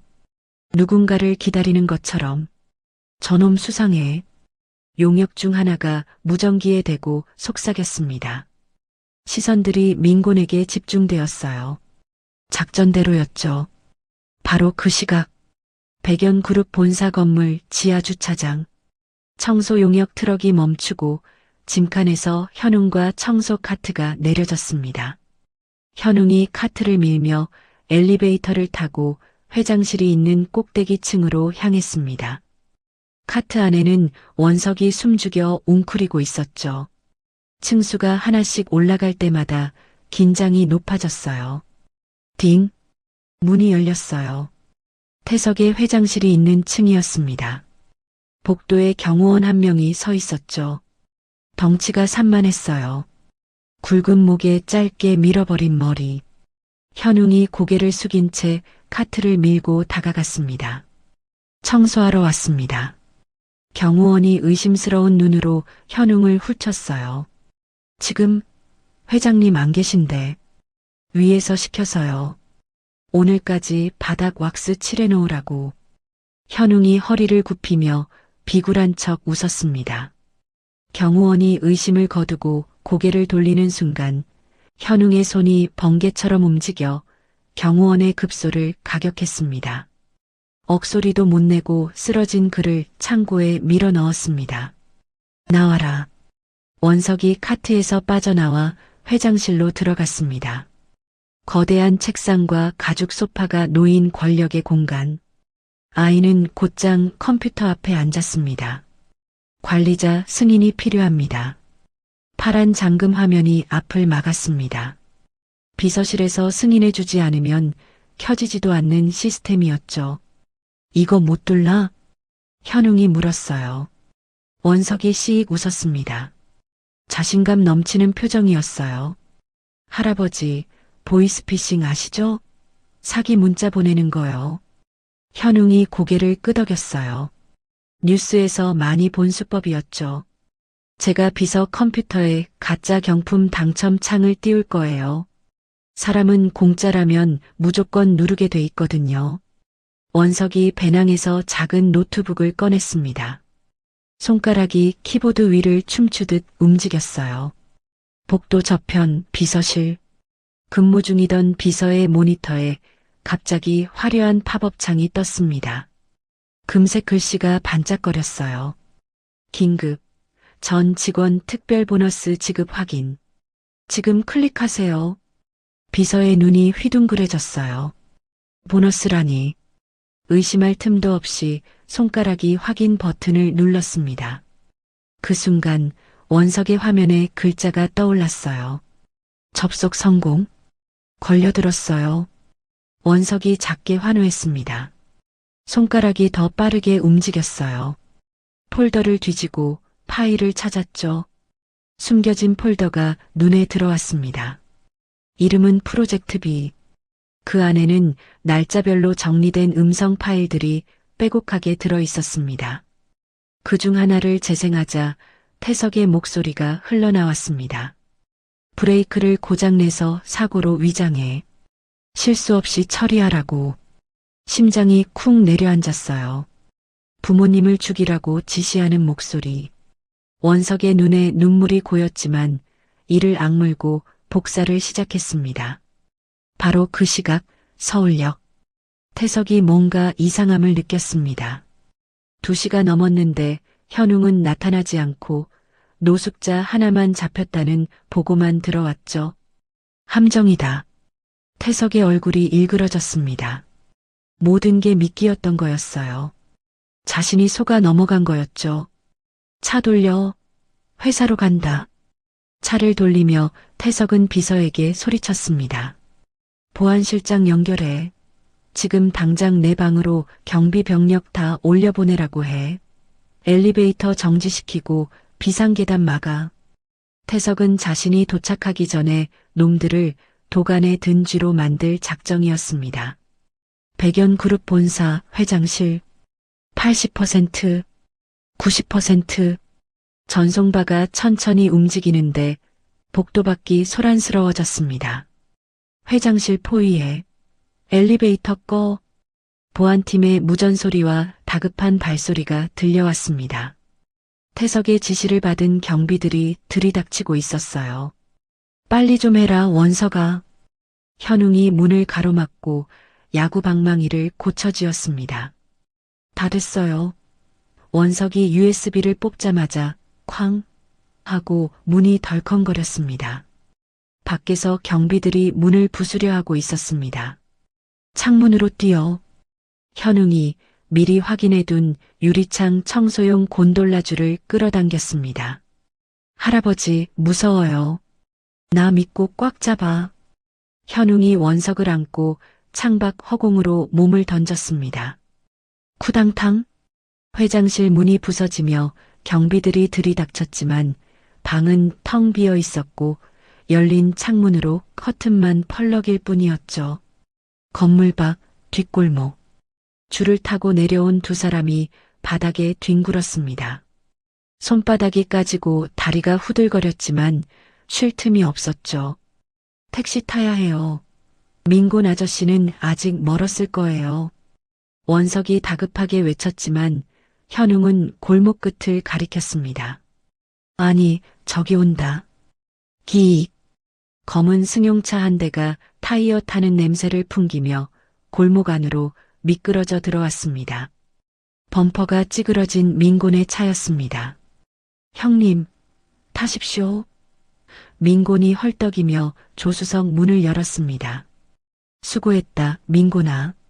세 사람이 차에 올라타자마자 민곤이 다시 엑셀을 밟았습니다. 차 안에서 원석이 노트북을 열어 다시 파일을 확인했죠. 브레이크를 고장내서 사고로 위장해. 태석의 목소리가 선명하게 울려 퍼졌습니다. 잡았다. 현웅이 주먹을 불끈 쥐었습니다. 하지만 기쁨도 잠시. 사이렌 소리가 사방에서 들려왔습니다. 젠장, 최태석이 손을 썼나 봅니다. 주요 도로가 전부 검문 중이에요. 민곤이 핸들을 팍 꺾었지만 내비게이션 화면은 온통 붉은색 정체 구간과 경찰 배치 구역으로 표시되어 있었어요. 도심을 빠져나갈 구멍이 없었죠. 차가 멈췄습니다. 도간에 든 쥐 신세였어요. 그때 원석이 입을 열었습니다. 할아버지, 우리 처음 만난 캠핑장으로 가요. 현웅이 아이를 바라보았습니다. 거긴 산속이라 길이 험해서 경찰차나 승용차는 못 들어와요. 오토캠핑장 뒷길은 아는 사람만 알거든요. 현웅의 눈이 빛났습니다. 등잔 밑이 어둡다. 그거구나. 민곤도 고개를 끄덕였습니다. 알겠습니다. 그쪽 지리는 제가 빠삭합니다. 국도 말고 농로로 빠져서 산으로 붙겠습니다. 차가 급하게 방향을 틀어 좁은 골목으로 사라졌습니다. 화려한 도시를 등지고 그들은 최후의 결전을 위해 다시 어둡고 깊은 산속으로 향했어요. 차 안은 침묵이 흘렀습니다. 도시의 불빛이 점점 멀어지고 가로등이 하나둘 사라지자 칠흑 같은 어둠이 찾아왔습니다. 민곤이 핸들을 꽉 잡은 채 입을 열었어요. 형님, 이제 경찰서로 가서 자수하시죠. 증거도 확보했으니까요. 현웅이 고개를 저었습니다. 눈빛이 무거웠죠. 절대 안 돼. 경찰 윗선도 최태석이한테 뇌물 먹은 놈들이야. 가봤자 증거 뺏기고 우리만 개죽음 당해. 민곤의 얼굴이 굳어졌습니다. 현웅의 말이 맞았습니다. 태석의 손이 닿지 않는 곳이 없었으니까요. 그럼 어떡하실 생각이세요? 현웅이 창밖을 바라보았어요. 어둠 속에 산 능선이 희미하게 보였습니다. 일단 캠핑장으로 가자고. 알겠습니다. 그럼 저는요? 민곤이 넌 방송국으로 가. 아는 PD 있다고 했잖아. 현웅이 USB를 건넸습니다. 이거 전해줘. 우리가 증거 파일을 자정에 인터넷에 올릴 거야. 방송국에서 그걸 받아서 뉴스로 터뜨려야 해. 인터넷만으론 힘이 약해. 민곤이 USB를 받아 품에 넣었어요. 품속 깊이 감추었죠. 형님, 몸 조심하세요. 꼭 살아서 만납시다. 너도. 그리고 고맙다, 민곤아. 차가 산 입구에서 멈췄습니다. 현웅과 원석이 내렸어요. 민곤의 차가 멀어지는 것을 지켜보았죠. 테일 램프의 빨간 불빛이 어둠 속으로 사라지자 이제 세상에 둘만 남은 기분이었습니다. 두 사람은 산길을 올랐습니다. 숲 냄새가 코끝을 스쳤고 낙엽 밟는 소리만 고요한 산속에 울렸습니다. 컨테이너에 도착했을 때 안은 예상대로 난장판이었습니다. 놈들이 수색하면서 뒤집어 놓은 탓에 이불이 찢기고 물건들이 나뒹굴고 있었어요. 현웅은 한숨을 내쉬었지만 곧 묵묵히 정리를 시작했습니다. 원석도 옆에서 말없이 도왔죠. 정리가 얼추 끝나자 현웅이 밖으로 나갔습니다. 뭐 하시게요? 준비해야지. 놈들이 냄새를 맡고 다시 올 거다. 대비해야 해. 현웅은 숲속을 돌아다니며 재료를 모았습니다. 낚싯줄, 빈 깡통, 텐트 고정용 팩, 캠핑 도구함에 있던 것들이었지만 현웅의 손을 거치자 무기가 되었죠. 캠핑장 입구 숲길, 발목 높이의 낚싯줄을 팽팽하게 묶었습니다. 줄 끝에 빈 깡통과 작은 방울을 매달았습니다. 아날로그 경보 장치다. 전기도 필요 없고 고장도 안 나지. 원석이 눈을 동그랗게 떴습니다. 할아버지, 영화에서 본 거예요? 형사 25년 하면 이런 건 기본이야. 현장에서 배운 생존 기술이지. 다음은 함정이었습니다. 컨테이너 앞 넓은 터에 구덩이를 파고 얇은 나뭇가지와 낙엽으로 감쪽같이 덮었습니다. 나무 사이에는 그물을 쳐서 발에 걸리면 덮치게 만들었어요. 문 위에는 밀가루 포대를 매달아 문을 열면 하얀 가루가 쏟아지게 설치했습니다. 눈에 들어가면 앞이 안 보여. 그 틈에 도망치는 거야. 원석이 오랜만에 환하게 웃었습니다. 꼭 영화 나홀로 집에 같아요.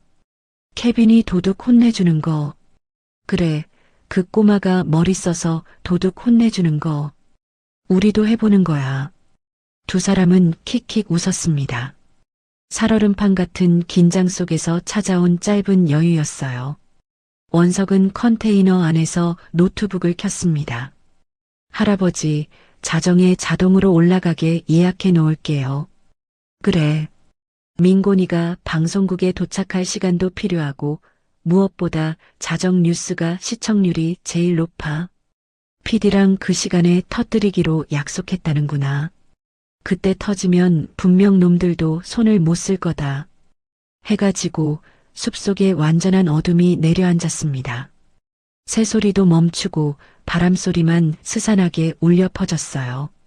밖에서 장작을 패는 소리가 울렸습니다. 현웅이 컨테이너 앞에 바리케이드를 만들고 있었어요. 통나무와 나무 상자를 쌓아 올렸죠. 두 사람은 남은 라면을 끓였습니다. 조그만 가스버너 위에서 김이 모락모락 피어올랐어요.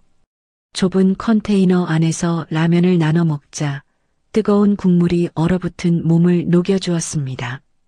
무섭냐? 현웅이 물었습니다. 원석이 젓가락을 내려놓았어요. 잠시 생각하더니 고개를 저었습니다. 할아버지가 있어서 안 무서워요. 현웅의 가슴이 뜨거워졌어요. 이 어린 녀석이 자신을 이렇게 믿어주다니. 목이 메었습니다. 그는 아이의 머리를 쓰다듬었어요. 거친 손바닥이 부드럽게 머리카락을 넘겼습니다. 원서가, 넌 꼭 살아서 훌륭한 사람이 되라. 부모님 목까지 약속해라. 마치 유언 같은 말이었어요. 그때였습니다. 딸랑. 숲 입구에서 미세한 방울소리가 울렸습니다. 누군가 낚싯줄을 건드린 것입니다. 현웅의 얼굴이 차갑게 굳어졌습니다. 왔구나. 그는 재빨리 불을 껐습니다. 컨테이너 안이 칠흑같이 어두워졌습니다. 현웅은 바닥에 굴러다니던 쌍안경을 집어들었습니다. 놈들의 행패로 렌즈에 금이 가 있었지만 테이프로 대충 감아쓰기엔 충분했어요. 창문 틈으로 밖을 내다보았습니다. 멀리 산 아래쪽에서 불빛이 보였어요. 자동차 헤드라이트가 꼬리에 꼬리를 물고 산길을 기어 올라오고 있었습니다. 마치 불뱀떼 같았습니다. 그리고 그 위로 더 불길한 소리가 들려왔습니다. 두두두두두. 밤하늘을 가르는 둔탁한 프로펠러 소리. 나무들이 거세게 흔들렸습니다. 이놈들 봐라. 헬기까지 띄웠네. 현웅이 헛웃음을 지었습니다. 태석이 정말 끝장을 보려고 작정한 것이었어요. 현웅이 야구 방망이를 꽉 쥐었습니다. 원서가, 네. 절대 나오지 말고 컴퓨터만 지켜. 자정까지 30분 남았다. 그때까진 무슨 일이 있어도 버텨야 해. 알겠지? 원석이 입술을 깨물며 고개를 끄덕였습니다. 현웅이 현관문을 열자 차가운 밤바람이 얼굴을 때렸습니다. 그는 뒤도 돌아보지 않고 헬기 소리가 요란한 어둠 속으로 걸어나갔습니다. 원석의 눈에 비친 할아버지의 뒷모습은 거대한 산처럼 보였습니다.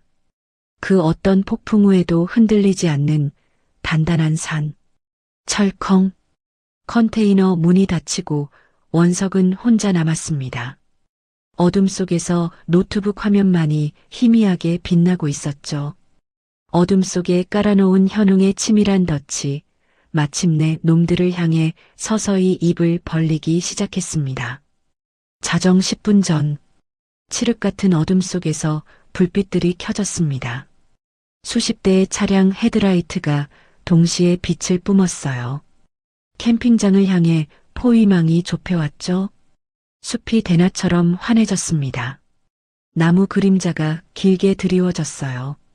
사방이 막힌 상황이었습니다. 차에서 내린 남자가 확성기를 들었어요. 태석이었습니다. 고급 양복이 달빛에 번들거렸죠. 거만한 목소리가 산속에 울려 퍼졌습니다. 박현웅 씨, 쥐새끼처럼 숨어봤자 소용없어. 애만 넘기면 노후는 보장해주지. 깨끗이 처리해줄게. 현웅은 대답하지 않았습니다. 대신 발밑에 밧줄을 움켜쥐었습니다. 미리 묻어둔 밧줄이었죠. 숨을 고르고 힘껏 당겼어요. 와르르. 캠핑장 입구 언덕에 쌓아둔 통나무들이 굴러떨어졌습니다. 선두 차량 앞을 가로막자 타이어가 끽 소리를 내며 급정거했고 뒤따르던 차들이 엉켜 혼란이 일어났어요. 밀어버려. 잡아와. 태석이 악을 쓰며 손짓했습니다. 쇠파이프를 든 용역들과 부패 경찰들이 벌떼처럼 달려들었어요. 현웅은 좁은 길목에 버텼습니다. 선두에 섰던 깡패들이 기세등등하게 달려들었습니다. 하지만 그들은 컨테이너에 닿기도 전에 비명을 질렀습니다. 으악! 내 다리! 가장 앞서던 놈이 땅속으로 쑥 꺼졌습니다. 현웅이 낙엽으로 덮어둔 깊은 구덩이 함정이었어요. 놈이 허벅지까지 빠져 허우적대자 뒤따르던 놈들이 당황해서 주춤거렸습니다.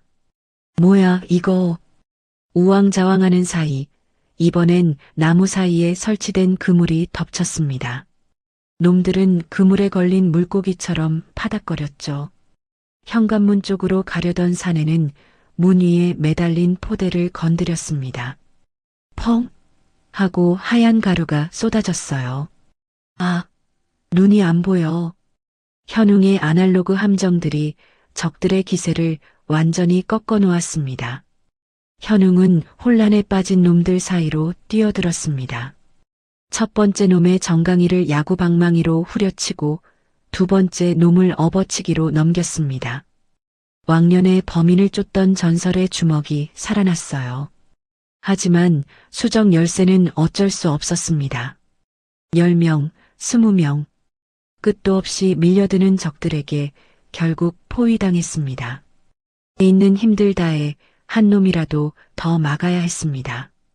컨테이너 안에 원석이 시간을 벌 수 있도록 자정까지는 무슨 일이 있더라도 버텨야 했어요. 컨테이너 안. 원석은 떨리는 손으로 노트북 앞에 앉았습니다.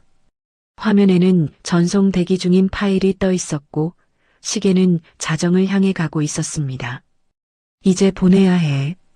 심호흡을 하고 엔터키를 눌렀습니다. 화면이 바뀌었습니다. 인터넷 연결 없음. 원석의 심장이 쿵 내려앉았습니다.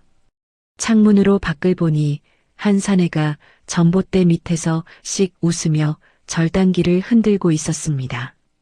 전화선과 인터넷 케이블이 뚝 끊겨 바닥에 널브러져 있었어요.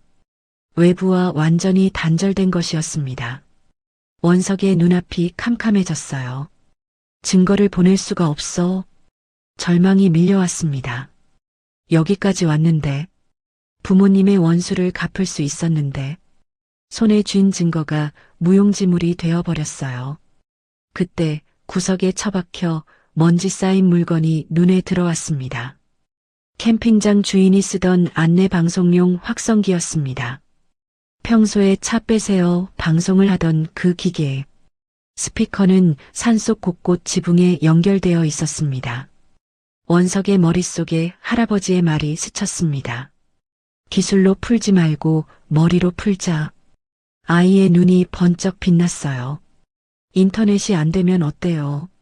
소리를 지르면 되지. 온 산이 다 듣도록. 원석은 급히 노트북을 확성기에 연결했습니다. 그 후 소리를 가장 크게 나오도록 설정했죠. 탁 하고 전원 버튼을 누르자 확성기에 빨간 불이 들어왔어요. 밖에서는 현웅이 쓰러졌습니다. 흙바닥에 엎어진 채 거친 숨을 몰아쉬었습니다. 온몸이 아팠습니다. 하지만 컨테이너 문 앞은 지켰어요. 한 놈도 들여보내지 않았습니다. 태석이 다가왔습니다. 쓰러진 현웅 앞에 고급 구두를 신은 채 비틀린 미소를 지었죠. 나대더니 꼴 좋다. 묻어버려. 산속에 흔적도 없이. 깡패들이 현웅을 향해 다가왔어요. 절체절명의 순간이었죠. 바로 그때였습니다. 기익. 찢어질 듯한 소리가 터져 나왔어요. 캠핑장 지붕 위에 달린 낡은 스피커들에서 굉음이 쏟아졌습니다. 산속의 정적을 깨는 소리였죠. 태석과 깡패들이 귀를 막으며 주춤했어요. 뭐야? 무슨 소리야? 소리가 멈추고 스피커에서 선명한 목소리가 흘러나왔습니다. 브레이크 오일선을 잘라버려. 태석의 목소리였습니다. 선명하고 또렷했어요. 사고로 위장해서 아주 보내버리라고. 뒤처리는 내가 할 테니까. 실수 없이 처리해. 그 목소리가 산 전체에 쩌렁쩌렁 울려 퍼졌습니다. 계곡을 타고 메아리쳐 숲 전체가 진동했습니다. 산 아래 마을까지 들릴 만큼 거대한 소리였습니다. 밤하늘에 태석의 추악한 고백이 천둥처럼 울렸죠. 현장에 있던 모든 사람이 동작을 멈췄습니다. 경찰들, 용역들 구분 없이 모두 얼어붙었어요. 너무나도 크고 선명한 증거 앞에서 못 들은 척할 수가 없었습니다.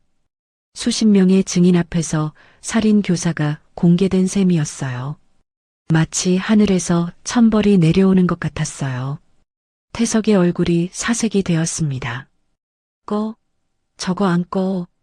미친 듯이 소리쳤지만 녹음은 계속 반복되었습니다. 가만히 서서 뭐 하냐고. 태석의 목소리가 산을 울렸습니다. 자신의 목소리가 자신을 고발하고 있었죠. 경찰들이 슬금슬금 뒷걸음질 쳤어요. 서로 눈치를 보았습니다. 아무리 돈을 받았어도 만천하에 공개된 살인마를 돕다가는 자신들도 끝장이니까요. 용역들도 쇠파이프를 버리고 도망치기 시작했죠. 현웅이 입가에 미소를 지으며 비틀비틀 일어섰습니다. 들리냐? 최태석. 목소리는 갈라졌지만 눈빛은 살아있는 형사의 눈이었습니다. 니놈 목소리 참 우렁차구나. 온 산이 듣고 있어. 태석이 발악하며 돌을 집어 스피커를 향해 던지려던 바로 그때 멀리서 사이렌 소리가 들려왔습니다. 산 아래에서부터 붉고 푸른 경광등 불빛이 물결처럼 밀려왔어요. 민곤이었습니다. 형님, 늦어서 죄송합니다. 방송국에 제보하자마자 인근 광역수사대 형사님들 모시고 달려왔어요. 경찰차들이 캠핑장으로 밀려 들어왔습니다. 문이 열리고 형사들이 쏟아져 나왔어요. 최태석? 당신을 살인 교사 혐의로 체포한다. 민곤이 수갑을 꺼냈습니다. 차가운 금속 소리가 울렸어요. 태석은 바닥에 주저앉아 망연자실한 표정으로 확성기 소리를 들을 뿐이었습니다.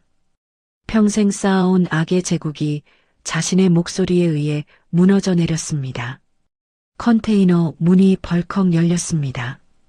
원석이 뛰어나왔어요. 할아버지. 아이가 현웅의 품에 뛰어들어 꽉 껴안았습니다. 참았던 눈물이 본물 터지듯 쏟아졌습니다. 아이의 작은 몸이 덜덜 떨렸어요. 장하다. 목소리가 떨렸어요. 눈시울이 뜨거워졌습니다. 내가 확성기로 놈들을 다 잡았어. 대단한 녀석? 부모님이 하늘에서 다 보셨을 게다. 원석이 더 크게 울음을 터뜨렸습니다. 구름이 걷히고 달빛이 쏟아졌어요. 낡은 스피커에서는 이제 태석의 목소리가 멈추고 지지직거리는 소리만 남았습니다. 산속에 비로소 평화가 찾아왔습니다. 기자들이 몰려와 카메라 플래시를 터뜨렸지만 현웅은 원석을 품에 감싼 채 조용히 미소 지었습니다. 거친 손으로 아이의 얼굴을 가려주었어요. 긴 밤이 끝나고 있었습니다.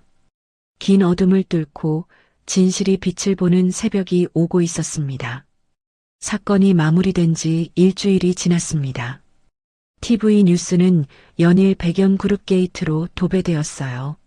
아침 뉴스, 저녁 뉴스, 심야 뉴스. 어딜 틀어도 같은 얘기였죠. 태석의 얼굴이 수갑찬 채 화면에 나왔습니다.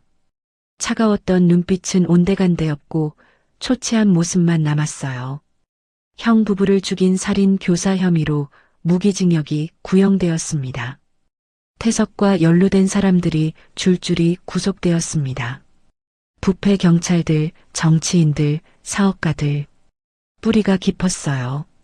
검찰 특별수사팀이 꼬리에 꼬리를 물고 수사를 확대했죠. 사회면 일면을 연일 장식했습니다. 경찰청에서 공식 발표가 있었습니다. 20년 전 박현웅의 뇌물수수 혐의는 최태석이 조작한 것으로 밝혀졌어요. 그를 경찰에서 쫓아내기 위한 음모였죠. 현웅의 명예가 회복되었습니다.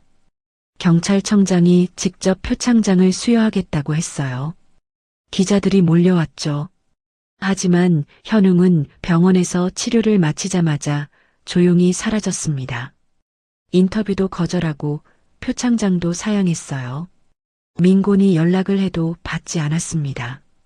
국민적 영웅이 되었지만 그는 세상의 관심을 원하지 않았어요. 그저 조용히 살고 싶었죠. 컨테이너 앞마당에서 현웅이 빨래를 널고 있었어요. 예전과 같은 풍경이었지만 분위기가 달랐습니다. 컨테이너 내부도 많이 바뀌었습니다. 물건들이 정돈되어 있었고 창문에는 작은 화분이 놓여 있었어요. 라디오에서 신나는 트로트가 흘러나왔죠. 현웅이 리듬에 맞춰 고개를 끄덕거렸습니다. 그때 엔진 소리가 들려왔어요. 고급 검은색 세단 한 대가 캠핑장 입구로 들어왔습니다.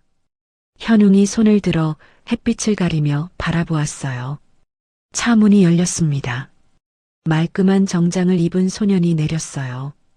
원석이었습니다. 머리가 깔끔하게 정돈되어 있었고 반짝반짝한 구두를 신고 있었죠. 처음 만났을 때의 허름한 모습과는 완전히 달랐어요. 하지만 눈빛은 그대로였습니다. 맑고 영리한 눈, 그리고 예전보다 훨씬 밝아진 표정이었어요. 더 이상 쫓기는 아이가 아니었죠. 원석은 백영그룹의 정당한 후계자로 인정받았어요. 부모님이 남긴 유산과 회사 지분을 물려받았죠. 하지만 아직 11살이었어요. 회사를 직접 경영하기엔 어렸죠. 그래서 전문 경영인에게 회사를 맡기고 자신은 미국으로 유학을 떠나기로 했습니다. 공부를 마치고 돌아와 제대로 회사를 이끌겠다는 거였죠. 출국 전 마지막으로 할아버지를 보러 온 거였어요. 왔냐? 현웅이 반가운 표정으로 다가왔습니다. 투박한 목소리였지만 눈가에 주름이 잡혔어요. 웃고 있었죠. 밥은? 원석이 웃었습니다. 안 먹었어요. 들어와. 된장찌개 끓여줄게. 컨테이너 안으로 들어갔어요. 현웅이 가스버너에 불을 켜고 냄비를 올렸습니다. 된장을 풀고 두부를 썰어 넣었죠. 애호박도 넣고 파도 송송 썰어 넣었어요. 처음 만났던 그날 밤에도 이렇게 된장찌개를 끓여줬었죠. 비 오는 밤 떨고 있던 아이에게. 그때는 남은 재료로 대충 끓인 거였어요. 하지만 오늘은 달랐습니다. 재료도 넉넉하고 마음도 넉넉했죠. 짜잔. 현웅이 햄을 꺼냈어요. 두툼하게 썰어 찌개에 넣었습니다. 오늘은 특별히 햄도 넣었다. 원석이 눈을 반짝거렸어요. 우와, 햄이다. 찌개가 보글보글 끓었습니다. 구수한 냄새가 컨테이너 안에 가득 퍼졌어요. 밥솥에서 김이 올라왔죠. 두 사람이 마주 앉았습니다. 작은 상 위에 된장찌개와 밥, 김치가 놓였어요. 계란말이도 있었습니다. 유학 가면 햄버거만 먹을 텐데 많이 먹어둬라. 현웅이 밥그릇에 밥을 수북이 담아 원석에게 건넸습니다. 네. 원석이 숟가락을 들었어요. 뜨거운 찌개 국물을 한 입 떠먹었습니다. 몸이 따뜻해지는 것 같았어요. 밥을 먹다가 원석이 멈췄습니다. 품에서 두툼한 봉투를 꺼냈어요. 할아버지, 이거요. 봉투를 내밀었습니다. 작지만 사례금이에요. 받으세요. 현웅은 봉투를 보지도 않았어요. 고개를 저으며 돌려줬습니다. 난 이미 받았다. 원석이 고개를 갸웃거렸어요. 네.